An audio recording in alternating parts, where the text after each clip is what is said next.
Hello, good morning, everybody. Entrepreneurship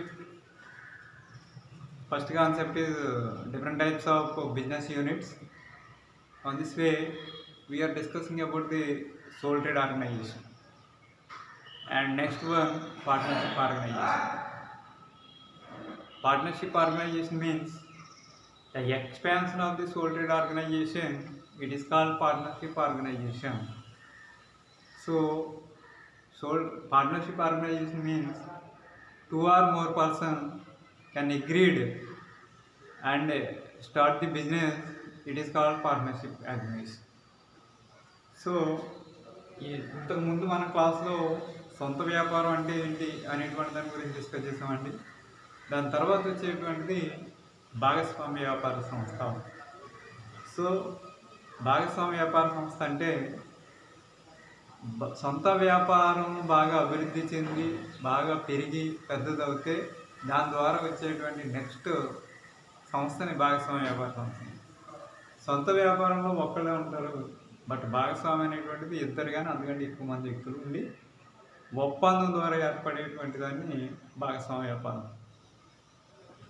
as per the partnership act 1932, two or more persons can agree the business and enjoy the profits and losses.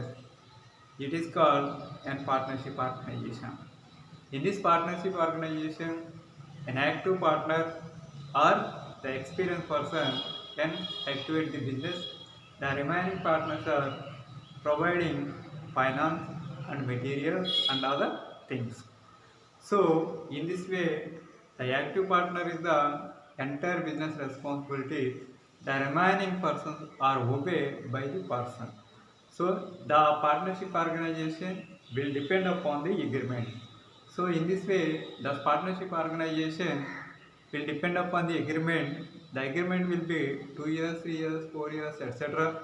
Or we are do the business will completed, the partnership also closed. So in this way, the partnership organization of the members, two or more, as per the company partnership act 1932. So minimum members is 2 members, maximum not exceed of 20 members. So it is the partnership organization. So in this partnership organization, the most important thing is agreement. Without agreement, the partnership organization will not form. The partnership organization will depend upon the agreement and time being, either 2 years, 3 years, 4 years, etc. భాగస్వామ్య వ్యాపార సంస్థ ఇద్దరు కానీ అందుకంటే ఎక్కువ మంది వ్యక్తులు అనేటువంటి దాన్ని చెప్తున్నామండి. అంటే మినిమం ఇద్దరు, మ్యాక్సిమం అనేటువంటిది 20 మందికి పెంచుకోవాలి. సో అటువంటి దాన్ని ఇక్కడ ఏం చెప్తున్నామంటే పార్ట్నర్షిప్ ఆర్గనైజేషన్. సో ఈ భాగస్వామ్య వ్యాపార సంస్థ దాంట్లో ఎవరైతే ఎక్స్పీరియన్స్ ఉన్నటువంటి వ్యక్తి ఉన్నారో అతన్ని యాక్టివ్ పార్ట్నర్ చెప్తాం, అతనే వ్యాపారం అంతా చూసుకుంటారు. మిగతా వాళ్ళు ఏంటంటే మనీ అంటే క్యాపిటల్ కానీ, అంటే డబ్బులు సమకూర్చడం కానీ, లేదా వస్తువులు ఇవ్వడం కానీ, మెటీరియల్ ఇవ్వడం కానీ, లేదా ల్యాండ్ ప్రొవైడ్ చేయడం కానీ, ఇటువంటివన్నీ చేస్తారు. సో అట్లా ఉంటూ ఆ భాగస్వామ్య వ్యాపార సంస్థ వచ్చేటువంటి ప్రాఫిట్ కానీ లాస్ కానీ పంచుకోవడానికి చేసుకునేటువంటి ఒప్పందాన్ని భాగస్వామ్యం చెప్తాం. So without agreement the partnership organisation will not form. Okay, so ఇక్కడ పార్ట్నర్షిప్ ఆర్గనైజేషన్ దానికి వచ్చేటప్పటికి characteristics of partnership organisation.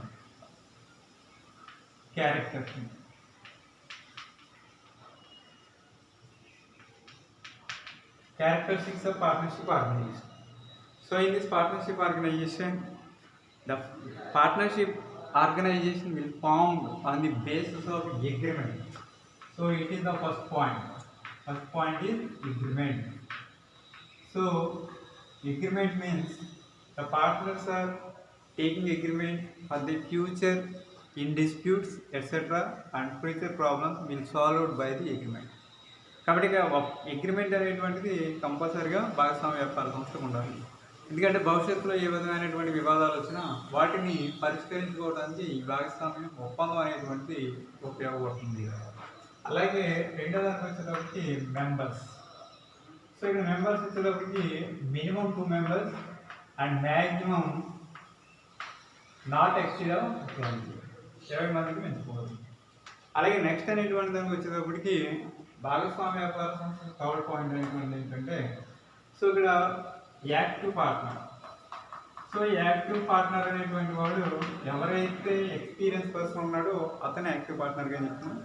Is the role model, is the business experience person and also entire business will responsibility by the person. So ఇక్కడ active partner అని చెప్తున్నాం, లేక active person అని చెప్తున్నాం. ఇతనే వ్యాపార సంస్థ అంతటిని కూడా బాధ్యత వహిస్తారు. అలాగే భవిష్యత్తులో ఏ విధమైనటువంటి ఇబ్బంది లేకుండా చూసేటువంటిది కూడా అతనే. కాబట్టి మొత్తం బాధ్యత అనేటువంటి అతని మీద పడుతుంది. అలాగే నెక్స్ట్ అనేటువంటి దానికి వచ్చేటప్పటికి ఫోర్త్ వన్ ఇది liability. Liability means, so in the partnership organization, any losses will arise of the business, the losses will beared by the among the partners. అంటే భాగస్వామ్య వ్యాపార సంస్థలో అప్పు అనేటువంటిది అంటే ఏదైనా నష్టం అనేటువంటిది వస్తే ఆ నష్టాన్ని అందరూ భరించాలి. కాబట్టి ఇక్కడ ఏమంటున్నాడు, the liability of the partnership organisation is unlimited and also all the members are bear. కాబట్టి ఇక్కడ ఏమన్నాడు, భాగస్వామ్య వ్యాపార సంస్థలో రుణ బాధ్యత అనేటువంటిది అపరిమితము, అంటే నష్టం అనేటువంటి దాన్ని అందరూ కూడా భరించాలి. అలాగే నెక్స్ట్ అనేటువంటిది ఎగ్జిస్టెన్స్,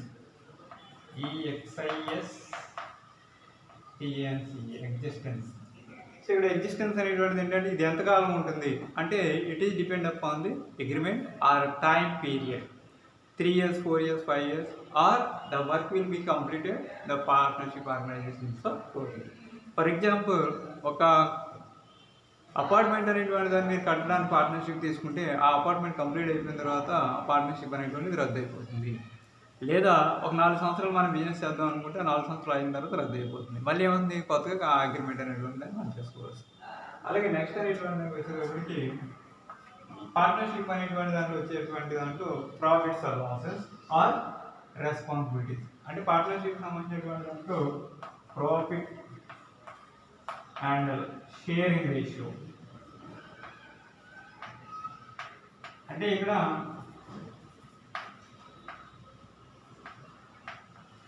ఏదైనా ప్రాఫిట్ కానీ లాస్ కానీ వచ్చినప్పుడు దాన్ని ఏ విధంగా పంచుకోవాలనేటువంటి దాన్ని ఇక్కడ అగ్రిమెంట్ ద్వారా చెప్పడం అనేటువంటిది. కాబట్టి జనరల్గా ఏంటంటే అగ్రిమెంట్లో కనుక ప్రాఫిట్ కానీ లాస్ కానీ షేర్ చేసుకోవాలనేటువంటి దాన్ని మనం చెప్పకపోతే అది ఈక్వల్గానే అందరికీ కూడా పంచడం అనేటువంటి జరుగుతుంది. అలాగే నెక్స్ట్ అనేటువంటిది ప్రొటెక్షన్ ఆఫ్ మైనారిటీస్.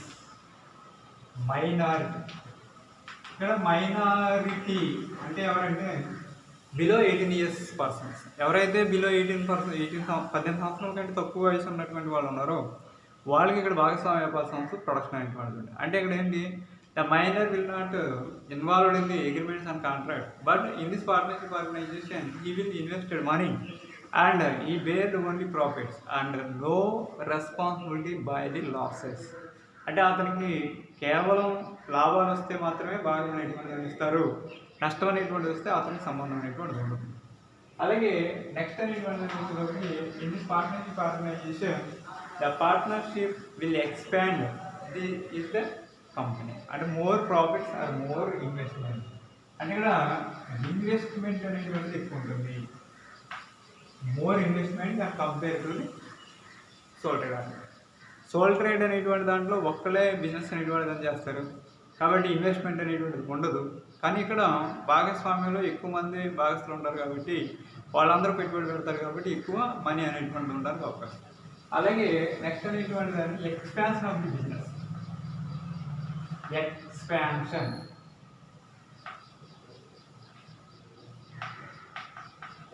అంటే ఇక్కడ ఈ సోల్ ట్రేడ్ బిజినెస్ అనేటువంటిది కేవలం ఒక్క ప్రాంతానికి మాత్రమే పరిమితమై ఉంటుంది.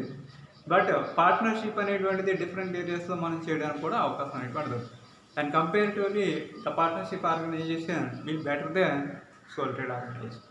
So it is the partnership characteristic.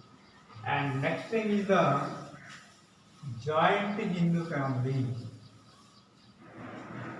Joint Hindu family.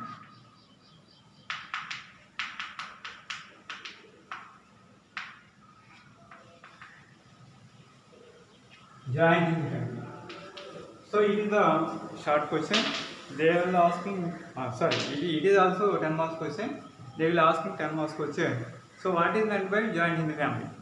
So joint Hindu family means mother, father and children, grandfather, grandmother, and also among the members, and all the brothers and sisters and elders, youngers, and aunt, uncle, and also cousins, etc. So the entire total family is the joint Hindu family. In the joint Hindu family, all the members are partners by the birth. ఉమ్మడి హిందూ కుటుంబం అని చెప్తున్నాం. ఈ ఉమ్మడి హిందూ కుటుంబంలో ఎవరు ఉంటారంటే తల్లి, తండ్రి, అలాగే తాతయ్య, అమ్మమ్మ, పెదనాన్న, చిన్నాన్న, పెద్దమ్మ, చిన్నమ్మ, వీళ్ళందరూ కలిసి ఉంటారు. సో అట్లా కలిసి ఉండేటువంటి దాన్ని జాయింట్ హిందూ ఫ్యామిలీ. అయితే ఇక్కడ జాయింట్ హిందూ ఫ్యామిలీలో ఉండేటువంటి మెంబర్స్ అందరూ కూడా దాంట్లో మెంబర్స్ బై బర్త్ మెంబర్షిప్ అనేటువంటి వస్తుంది. అయితే ఈ పార్ట్ బాగా జాయింట్ హిందూ ఫ్యామిలీలో హెడ్ ఆఫ్ ది ఫ్యామిలీ ఎవరైతే ఉన్నారో వాళ్ళని మనం ఇక్కడ కర్త అనేటువంటిది చెప్తాం. సో ఇక్కడ కర్త అనేటువంటిది ఎవరంటే who is the maintain the family the is called కర్త. అంటే ఇక్కడ కేవలం జాయింట్ హిందూ ఫ్యామిలీని ఎవరైతే మెయింటైన్ చేస్తున్నారో అతన్ని కర్తగా చెప్తున్నాం. The remaining persons are co persons and partners. కాబట్టి రిమైనింగ్ మిగిలినటువంటి వాళ్ళందరూ కూడా దాంట్లో భాగస్తులు లేదా మెంబర్స్ అనేటువంటి దాన్ని చెప్పనేటువంటి. అయితే ఇక్కడ జాయింట్ హిందూ ఫ్యామిలీకి సంబంధించినటువంటి దాంట్లో మనం ఏదైనా బిజినెస్ అనేటువంటి దాన్ని చేసేటప్పుడు అంతా అంటే ఎంటైర్ రెస్పాన్సిబిలిటీ బయటికి కర్త. కాబట్టి ఇక్కడ బిజినెస్ అనేటువంటి అంతా కూడా అతనే మెయింటైన్ చేస్తాడు. Is the boss, is the business active person. The remaining members are co person, they are cooperate all the members. So ఇక్కడ మిగతా వాళ్ళందరూ కూడా ఆ బిజినెస్ అనేటువంటి దాన్ని కోఆపరేట్ చేయడం జరుగుతుంది. అయితే ఇంతకుముందు మనం చెప్పుకున్నటువంటి రెస్పాన్సిబిలిటీ అనేటువంటి దానికి వచ్చేటప్పుడు అంటే రెస్పాన్సిబిలిటీ ఈజ్ కర్త అండ్ లయబిలిటీ ఈజ్ ద కర్త is unlimited, the remaining persons are limited. అంటే మిగిలినటువంటి వాళ్ళ మెంబర్స్ ఎవరైతే ఉన్నారో వాళ్ళ యొక్క లయబిలిటీ అనేటువంటిది లిమిటెడ్, కర్త అనేటువంటిది అన్లిమిటెడ్ అనేటువంటిది. అలాగే ఇక్కడ ఈ జాయింట్ హిందూ ఫ్యామిలీలో all are the equal, no limit, no extension of the age. అంటే ఏజ్తో సంబంధం లేకుండా అందరూ కూడా దాంట్లో మెంబర్సే. కాబట్టి అందరికీ కూడా ఈక్వల్ ఇంపార్టెన్స్ అనేటువంటి దాన్ని ఇస్తాం. అలాగే నెక్స్ట్ అనేటువంటి దానికి వచ్చేటప్పటికి ఇది joint Hindu family all the members are partners, so all the members are do the work and they will training to the children and elders. అంటే ఎవరైతే చిన్నపిల్లలు అలాగే ఇంకా పిల్లలు అనేటువంటి వాళ్ళు ఉన్నారో వాళ్ళకి ఈ బిజినెస్ ద్వారా ట్రైనింగ్ అనేటువంటి దాన్ని ఇవ్వడానికి అవకాశం. సో నెక్స్ట్ అనేటువంటిది ఏముంది, ఆ కర్త అనేటువంటి వాడు తర్వాత నెక్స్ట్ మళ్ళీ ఎవరైతే యంగర్ పర్సన్ ఉన్నారో వాళ్ళు ఇక్కడ మళ్ళీ ఆ రెస్పాన్సిబిలిటీ అనేటువంటిది తీసుకోవడం జరుగుతుంది. అయితే జాయింట్ హిందూ ఫ్యామిలీకి సంబంధించినటువంటి దాంట్లో ప్రధానంగా 2 రకాలైనటువంటి ఫ్యామిలీస్ అనేటువంటి ఉంటాయి. ఒకటి one is the Mitakshara and second one is the Dayabhaga. So ఇక్కడ మితాక్షర, దయాభాగ అనేటువంటి 2 రకాలైన ఫ్యామిలీస్ ఉన్నాయి. అంటే మన కంట్రీలోనే ఇక్కడ head of the family members అనేటువంటి వాళ్ళు మేల్ అనేటువంటి వాళ్ళు ఉన్నారు, అలాగే head of the family members అనేటువంటి వాళ్ళు ఫిమేల్ అనేటువంటి. సో ఇక్కడ మేల్ అనేటువంటి వాళ్ళు ఉండేటువంటి దాన్నేమో మితాక్షర అనేటువంటి అని చెప్తున్నాం, ఫిమేల్ అనేటువంటి అనేటప్పటికి దయాభాగ అనేటువంటి అని. సో ఈ విధంగా జాయింట్ హిందూ ఫ్యామిలీస్ అనేటువంటివి ఉంటాయి. అయితే ఇక్కడ బెనిఫిట్ అనేటువంటిది ఏంటంటే ప్రతి ఒక్కరికి కూడా అంటే పని చేసినా చేయకపోయినా పెద్దవాళ్ళైనా చిన్నవాళ్ళైనా వాళ్ళందరికీ కూడా ఫ్యామిలీలో ప్రొడక్షన్ అనేటువంటి ఉంటుంది.